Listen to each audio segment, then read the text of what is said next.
Um, I believe this webinar will be filled with facts, insights, and hopefully it will also be inspirational. I'm here together with my colleagues from the MSC, and hopefully we will guide you through this webinar.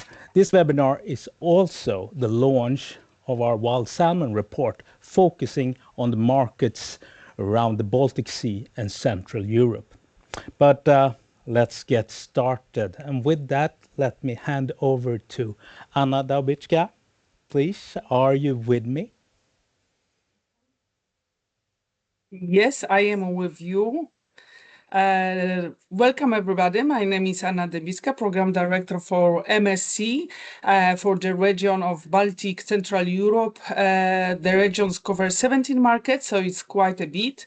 However, we are much more reactive in top 4 markets like Sweden, Finland, Denmark, and Poland. I will start my presentation with the market overview, the key topics of our report as well, but then I will move to the Carl, I give the voice to Carl and then to Johanna to talk more about fishery and consumer insights. So let's start it. Today, we are facing a lot of challenging in the seafood market. We have a lot of regulation which are changing and coming, and they are have much more pressure on industry players. We also have a very fragile chain of custody, which makes more and more challenging on our businesses and our relations and about our strategies and decision. Even according to the last weekend, political tensions are so weak, and this is another disruptor which makes us busy, and we need to adjust to our needs. On the top of that, we have climate changes, and they influence and fish stocks which we depend on and in which we need to somehow work with. That's why retailers, which are our main distributor of the food in our markets, are under huge pressure. And with that all, salmon plays a huge, very basic and very key role in our businesses, because it's not only about the volume, about the food, but also the value and about the audience and visibility. Today's salmon market is very diverse across the whole region. We can see a lot of differences between Nordics and Central Europe. However, both sub-regions of our big region can learn from each other. On one side, on the north, we have a very high consumption. On the Central Europe, we have very high processing countries, and also we have different kind of products which can learn one from each other. So here is the MSC comes in. MSC can offer something extra to the typical and old-standing salmon market. What we can bring? We as MSC, we are independent and third-party certification, bringing fishery to the market, sustainable fishery. We can award them. We provide also traceability across chain of custody. And at the end, we provide blue label, which give the security that the products which came from the wild caught sustainable fishery. But sustainability works only when it works commercially. That's why I want to say in top 3 steps where we support the market transformation. So we support the fisheries, like wild salmon fisheries, that are old standing fisheries in our region for more than 20 years. We also provide creditable sourcing across the chain of custody and the whole transparent process. We can manage where the fish comes from. And at the end, we can drive the consumer demands, which Johanna will say a bit more about this. So where demand and supply are aligned, then we allow sustainable fishery to grow. So why salmon? Salmon today is the most valued species in the seafood market across the whole Europe. It's consumed above 2 kilo per capita across EU markets.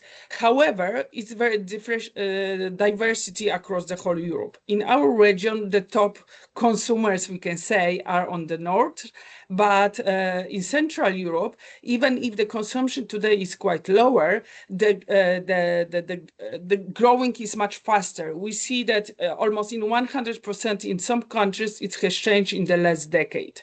We also notice through our data that 2-3 years ago there were challenges with the salmon markets. It was a bit of conclusion or it was disruption by COVID and also the war which has started in the Ukraine. However, at the same time, in 2024, we see recovery and people really like this premium species to consume, and it's coming with its value to the market. Were we talking only about the retail, because we need to remember that salmon can be consumed through the retail products, but also in the restaurants, in the fish markets, and the other. But today we concentrate on the retail market. In the retail across the region, fresh category is totally dominant, especially in Romania, the country which is the closest to the South Europe and this culture of eating fresh seafood.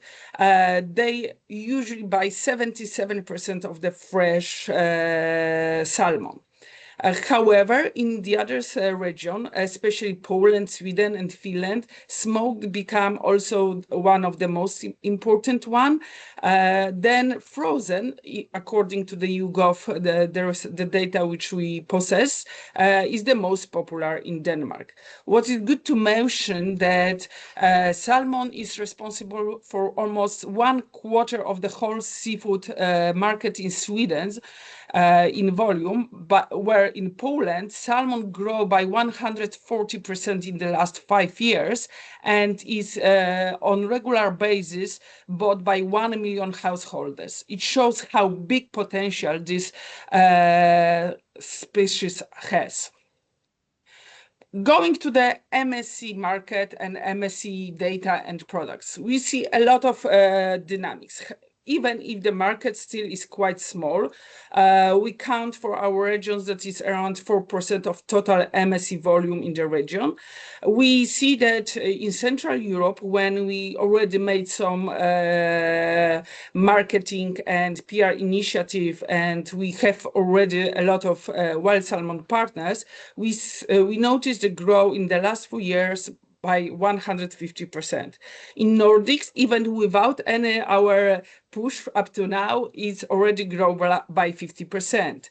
So it shows that we can grow and the baseline is quite low. So with the more than 100 brands where the products are already registered and with more than 90 suppliers, we can really change the market. When we go to the species, because of course we are environmental organization and the fishery is the most important for us as well, which we'll be talking later on, I just want to mention you about different species. Most of us know farmed salmon, which is Atlantic salmon, which mostly cases came from farmed Norway aquaculture. We can have pink, chum, coco, and sockeye, which are the well-known Alaskan salmon species. And today in our market, most of the products are mixed products. So it can be combination of any of those species. The other species which are the most popular are chum and then followed by pink. But where we go to the category, we understand why the mixed species are so popular. Because you can see on this graph that this green lines are showing us the pet food. Pet food is the enormous category, which even me being very surprised about this category has been recently highly surprised how quick it's growing. So I can say by joke that cats already choose the salmon, and now they have much more representation across the whole market than human products. But we can also see that yellow and dark blue part, there are two main categories which are now in the MSc program if we talk about wild salmon. Those categories are frozen and chilled. Chilled also mean smoked products, which are also included in this category. But we go to this category more detail in a second. But first of all, I want to really headline those type of products which really leader our program if we saying about the wild salmon. So mentioned already, frozen from always was frozen products are one of the key products in MSc program, and we can find a lot of products with wild salmon across the region. There are retailer brands, but also it can be supplier brands. The other kind of products which are included in chilled are MAP, which are not popular in Nordics, I know, but it's really expanding the market in Poland and Central Europe, where we can find a lot of those products, which are much easier to prepare and to bring to home that typical fresh fish. Another type of products which I don't need to introduce anybody are smoked. However, it smokes wild salmon with a bit different taste, but I highly recommend to try, and I believe that it can expand in your market. And of course, everybody is busy and we don't have time, so it's time for ready meals. And we can recognize that salmon, wild salmon, is really works extremely well with the rice, pasta, or any of this kind of products. But going now to those which we found a lot of opportunities. Like it was mentioned at the beginning, preserved category is not yet discovered. In our region, it's only 0.3%. Even though that in Central Europe, canned products are extremely popular, we don't see too many wild salmon canned products. Comparing, for example, for different countries where MSC operate, like North Europe or North America, you can see that this part of this share of this kind of products is much higher. In North America, it's above 15%. Next category, already mentioned, pet food. It's really fast-growing segment, mainly based on mixed wild salmon, which support a lot of flexibility and also stable supply chain, because we know that cat has the taste, but in fact they don't care which of species they eat. So highly recommend to the especially retailers they can brand this portfolio much more with this category. Another, not the least one, is the baby food. The baby food, this is very interesting. When we were doing those research, showing on the graph below, you can see that this is the only category which wild salmon is beating the whitefish. Maybe, as you know, was very well in the MSC organization, our cornerstone is the whitefish. Everybody eat cod and the others white species. However, in the baby food, we are totally dominated by wild fish. So our kids already has the opportunity to be introduced to the wild salmon. Let them introduce the products to them. And saying that, I really want to say huge thank you to more than 150 partners which are already in our products. This is the list of partners, which of course you will find in the report and on our web pages. Just want to list it everybody, because there are smaller and bigger primary, secondary processors or brand owners, including also retailers, because all of them make the huge value to our program and support us with the whole journey, which allows us to improve our market. Key things to remember from my part of presentation is that Mature markets like Nordics are focused on the high value products, and we can bring something extra. We can power them by MSC co-label.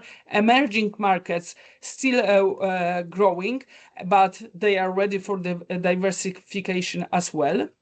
And where market values continue to grow, while salmon is ready to scale. And proceed formats offer much more to expansion. And saying this, we need to remember that all the markets, all our tasty dishes, and our daily life will survive without fishery, especially sustainable fishery. That's why I give the voice to Carol. Now I'm back. Thank you so much, Anna, for great insights and information. But as you mentioned, fisheries is the cornerstone of everything we do almost. And if we look at the graphs, we can clearly see a steady growth or increase of global catches and of global wild salmon catch. I will clarify that. But we also see that MSC engaged catch are following and closing that gap, more than doubling for the last 20 years. So that's a good sign. Next slide, please. And that means from 47 fisheries, more than almost 700,000 tons, and 60% of the global catch is MSC certified. So that is really, really good and strong numbers for the future. But I'm not the perfect person to talk about fisheries, but that is our colleague from Alaska, Mr. Wyatt Fournier, who will now talk on an already made interview with him. So please share Wyatt.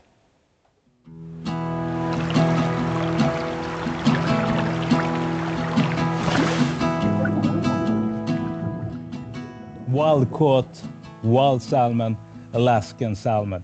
Is it as tasty, sustainable, well, fantastic as we all have a picture of in our minds? Together with us today, we got Wyatt Fournier. I hope I say it right.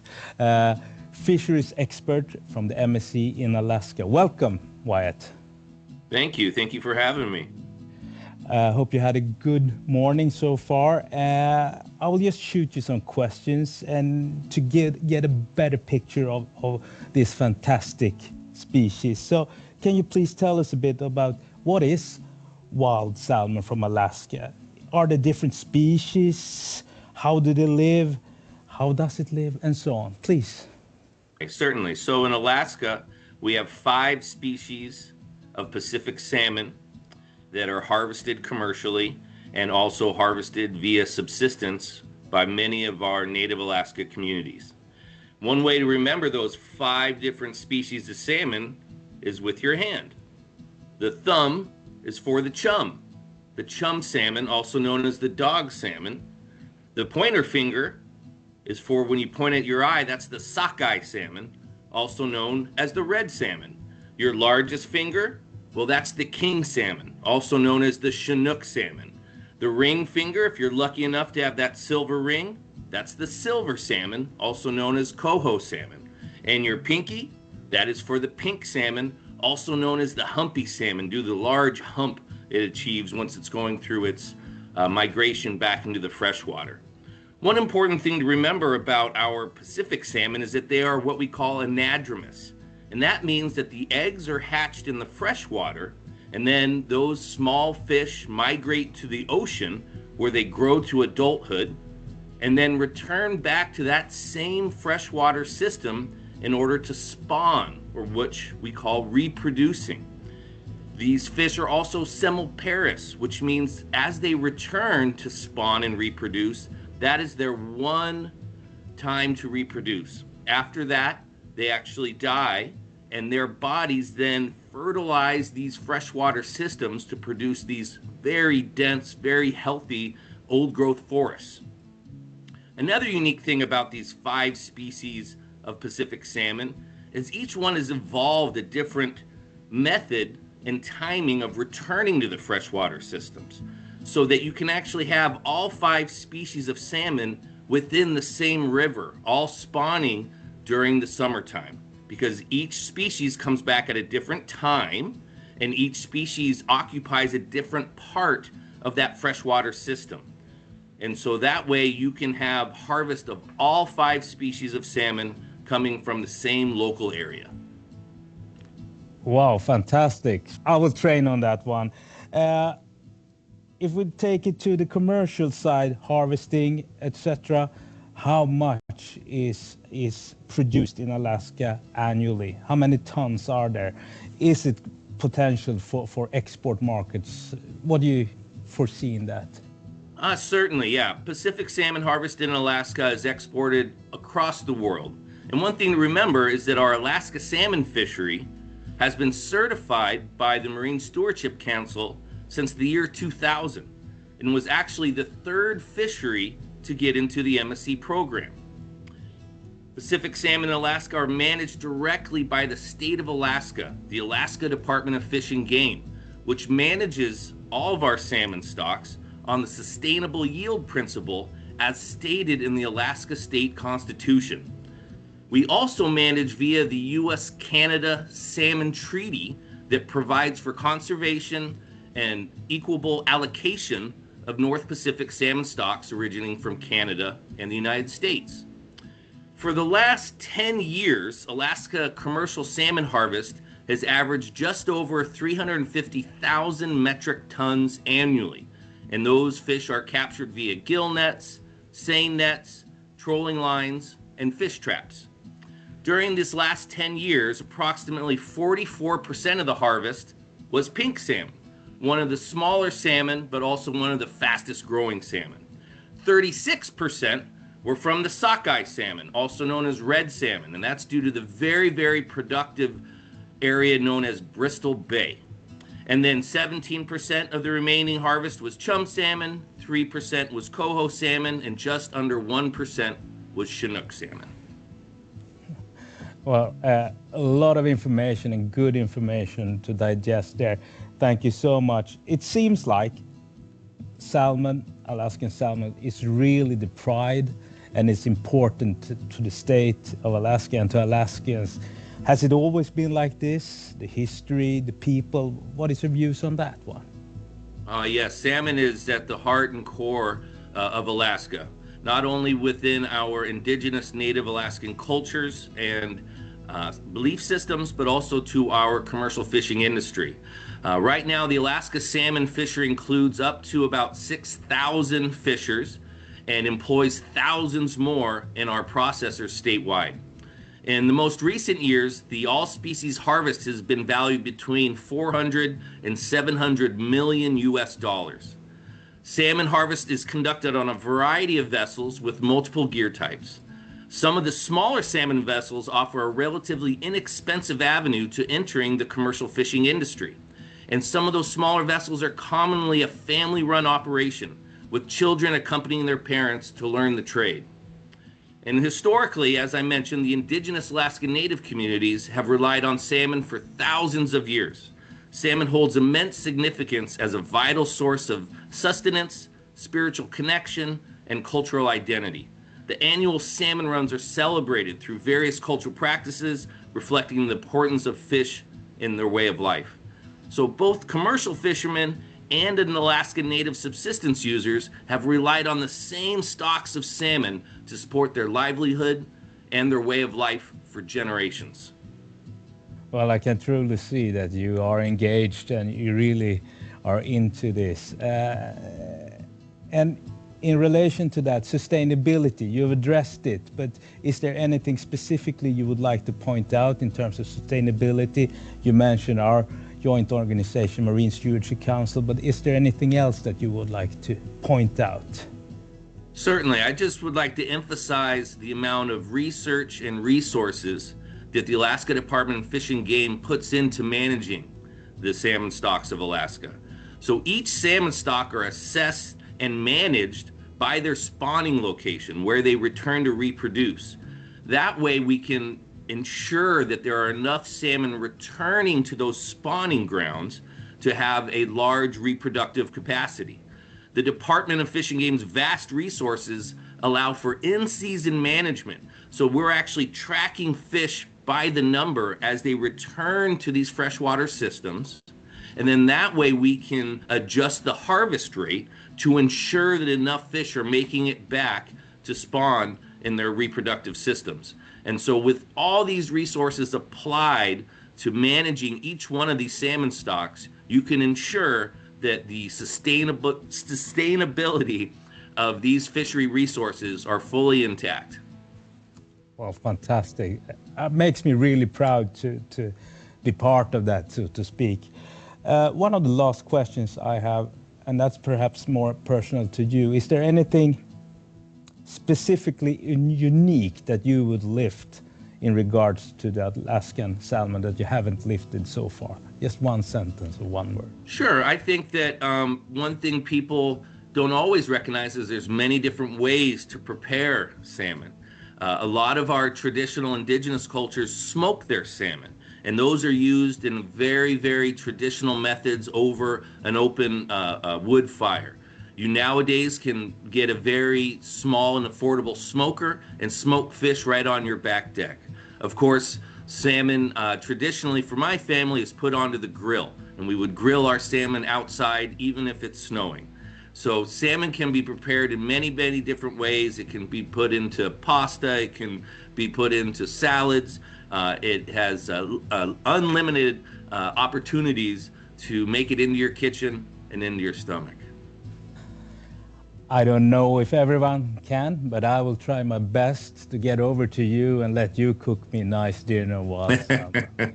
Thank you so much, Wyatt, for great insights into this, and let's continue our discussion about wild salmon in the future. Thank you so much.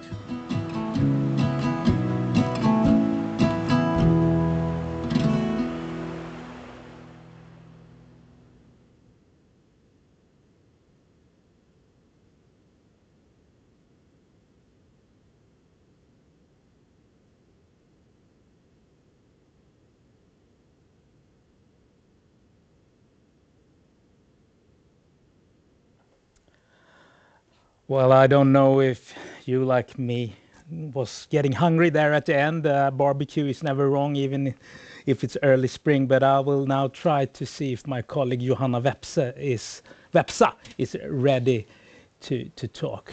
Johanna, are you there? I am here. Thank you, Carl. And what a tough act to follow, all the way from Alaska, and the true fount of knowledge. We get a bit of glimpse of it, and luckily we've got this report with a ton of more information in it. But my role today is to jump into consumers as part of our survey, part of our report rather.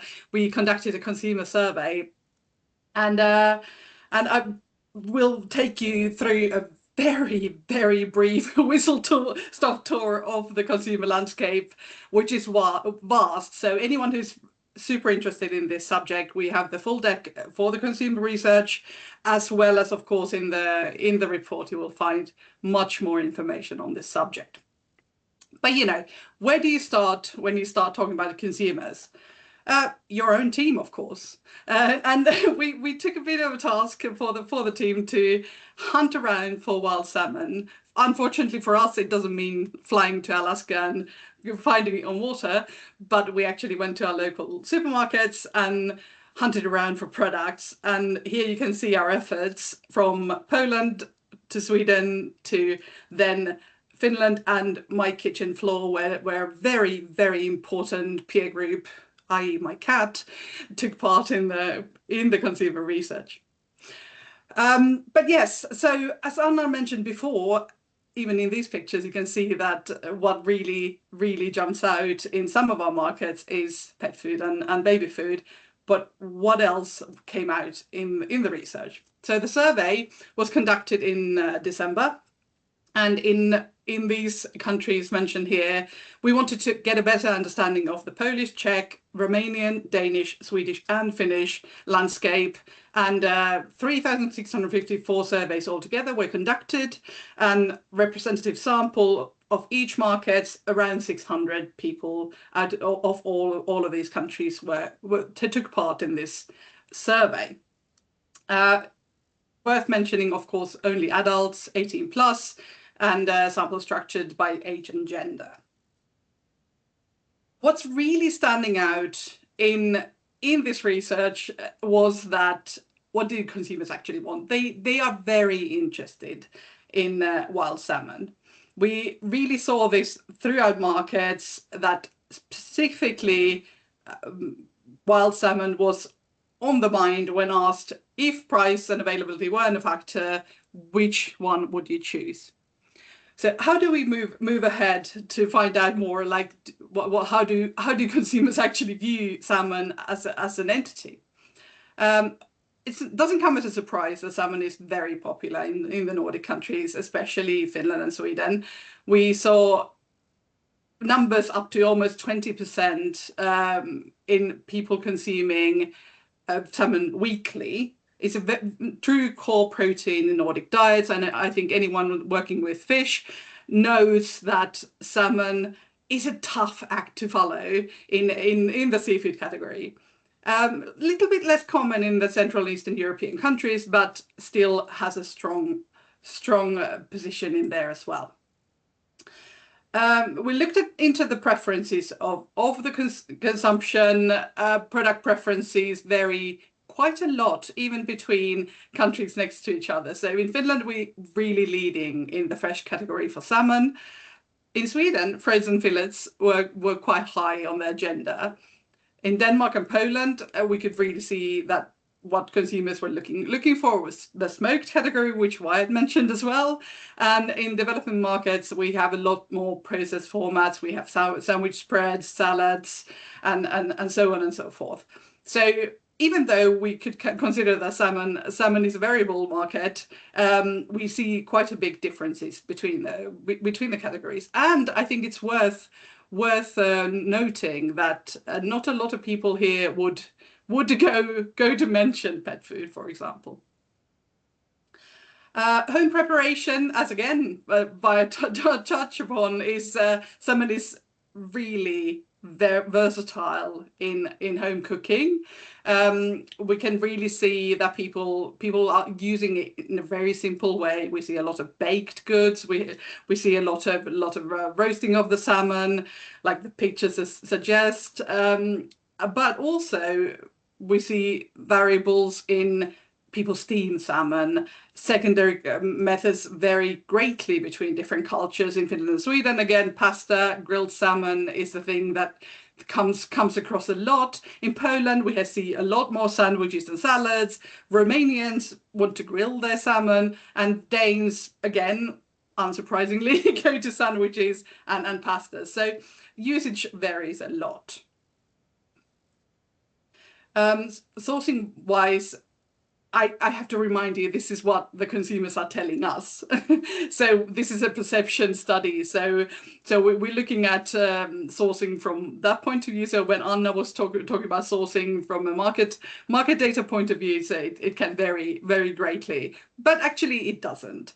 Farm salmon, consumers recognize that farm salmon dominates across all markets. They do know that. They see wild salmon as an aspirational thing. So if they would get the choice, they would like to choose wild salmon. I think that there's in Finland, there's the highest farmed salmon utilization. We're around 40%.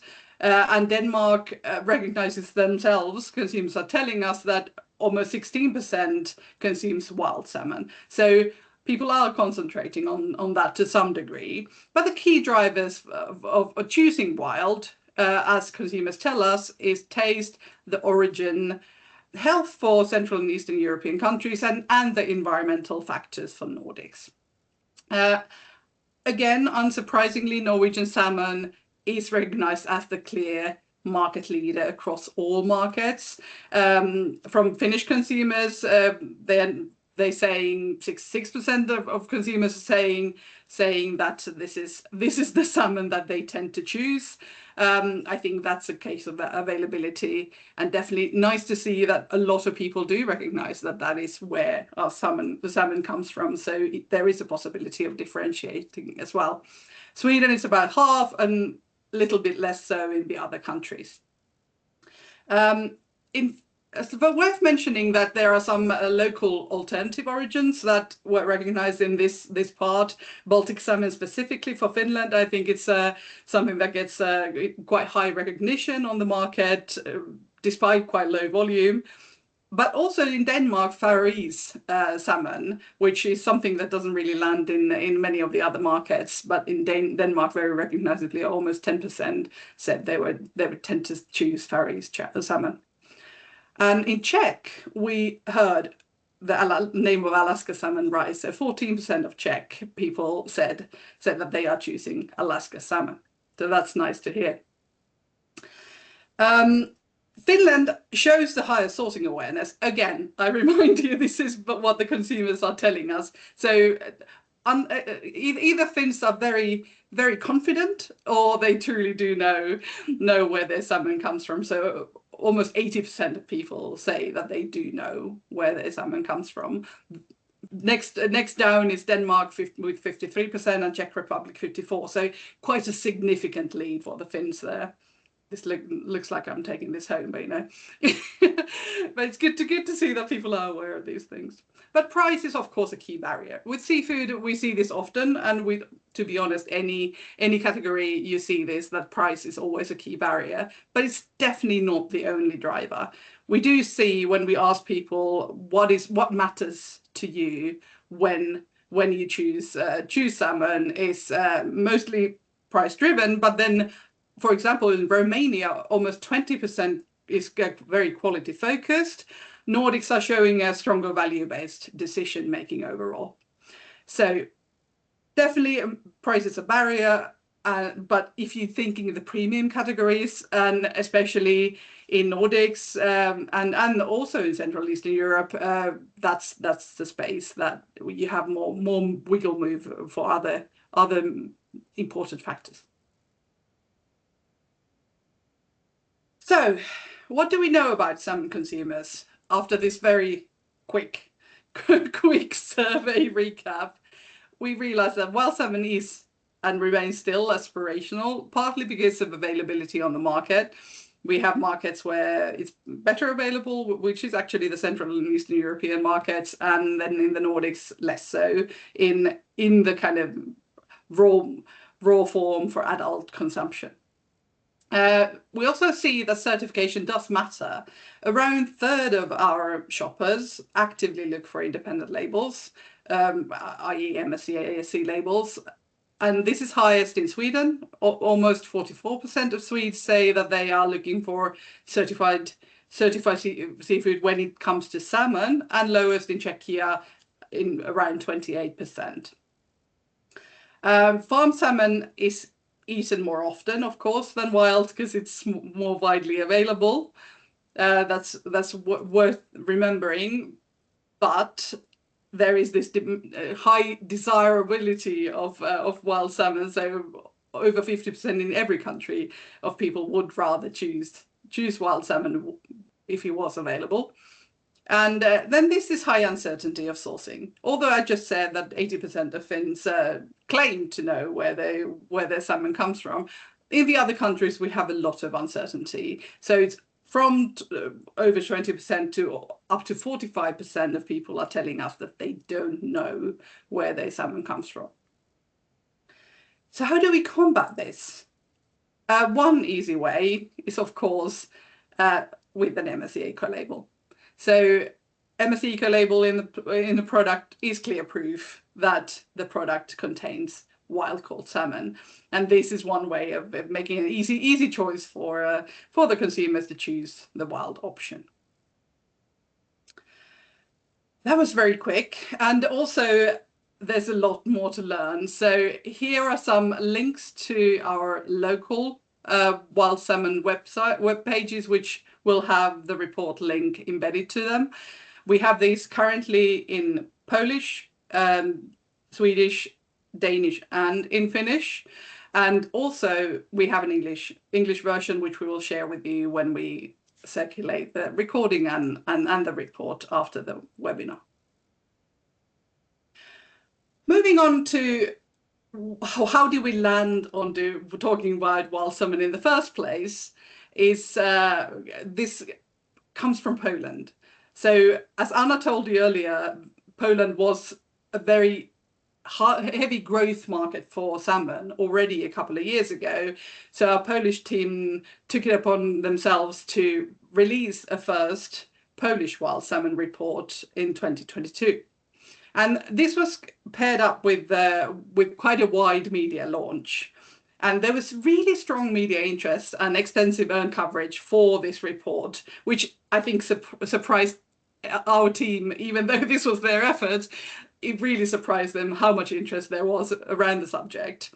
So there was nearly 150 publications to date, because the report is still carrying, it's still generating interest. 14.5 million people reach, and 305,000 average worth for the media coverage. So the momentum is there, and the momentum is continuing, and this is why we've chosen to promote wild salmon regionally.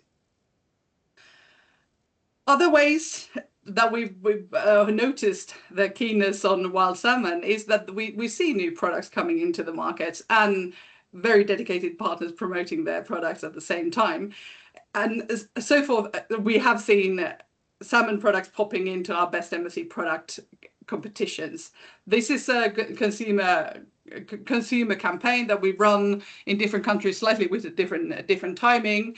But in Poland in 2023, we saw the first winner of a Pacific salmon product. This was the Swemball smoked wild Pacific salmon product, which won the consumer competition.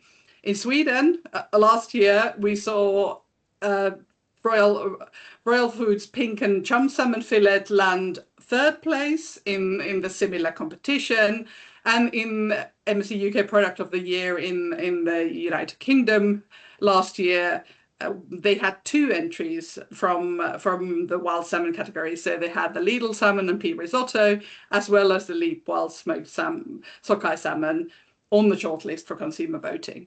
So a lot of interest for consumers there. This product didn't win, but the Swemball product won. And what we did in Poland was that when Swemball achieved the win, we then, as part of that winners package, provided them with a Christmas campaign. So we were promoting this product for Christmas, and the product was super popular.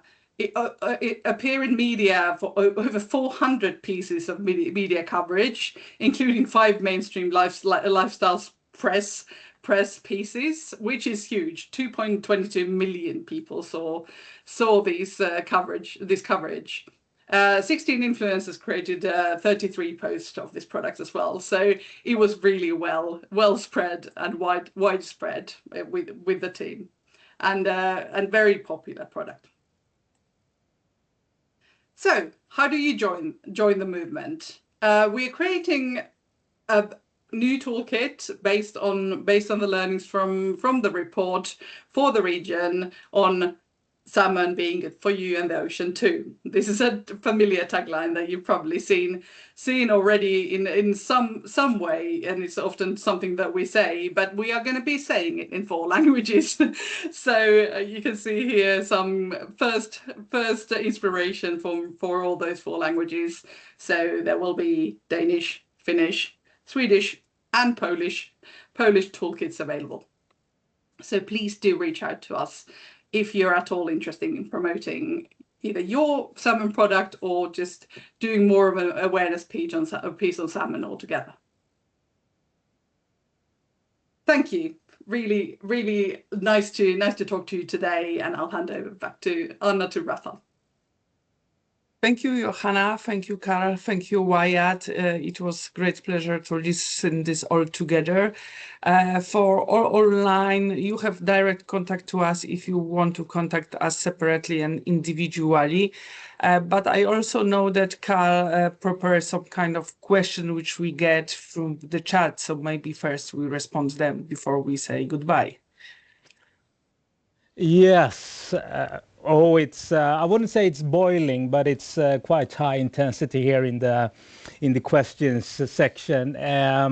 We will not be able to answer all of your questions, but we will take some of them, and the rest we will try to combine and make some summary of and get back to you as soon as possible. First question here is okay, which product segments have not yet fully embraced wild salmon? Where can new leadership be established? I read it a bit like I wrote it here. Are there any categories where we can make a difference, where we can gain growth? Do you know what I mean with that, Anna? I think this is for It's you, for me? Anna. Yeah. It's for me. Okay, Which thank you. categories are still potential for growth? That is the question, if I summarize it correctly. I think that for the wild salmon is generally a lot of potential. But of course, there are some white spaces. And I already mentioned about the canned products, which are missing, especially in Central Europe, where we eat a lot canned products. And we have other challenges with the typical canned products like mackerel or herring. So it can be nice substitution for the canned processing companies. In the Nordics, we already mentioned smoked. Smoked already, the Sewemper, which has been mentioned, is extremely popular in Poland, but there is no any in Nordic. So if somebody step in, can be the first. When we prepared the report, in fact, not forgot, but we need to prioritize some categories, and already our report is very long. But having the opportunity to hear from more detailed discussion, I will highly recommend two categories: ready to eat.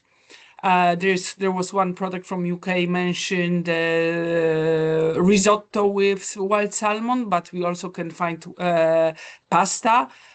We can't find, in fact, with the wild salmon pasta, or even pizzas, or any ready meal we can just put into the microwave and eat for over the lunch or where we are busy after work.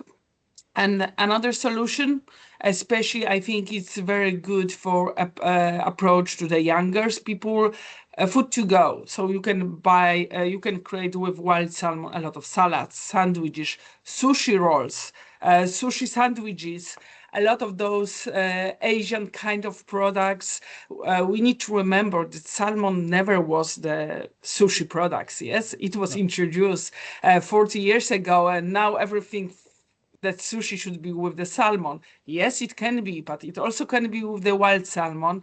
And we are just waiting for our partners, which we can support to introduce those kind of products. I just want to headline that I don't want to that we need to change into wild salmon. I think when aquaculture salmon is also certified by our sister organization MSC, it's extremely good. We just want to show the different kind of opportunity for diversification, for being more flexible, for just showing different choices for those who prefer something wild. Excellent point there. It's a substitution potential. Next question. I think this is for Johanna. Regarding consumer survey, do you know what are the reasons behind consumers preferring wild salmon over farmed salmon, if there are any? Do you have, or just think about it? Thank you for that. I think it's an emotional response. I think people overall see wild as something aspirational, where the fish, the way the fish is growing is natural, and it's actually getting to live a full life. I think a lot of that emotional package comes around when people are asked the question directly.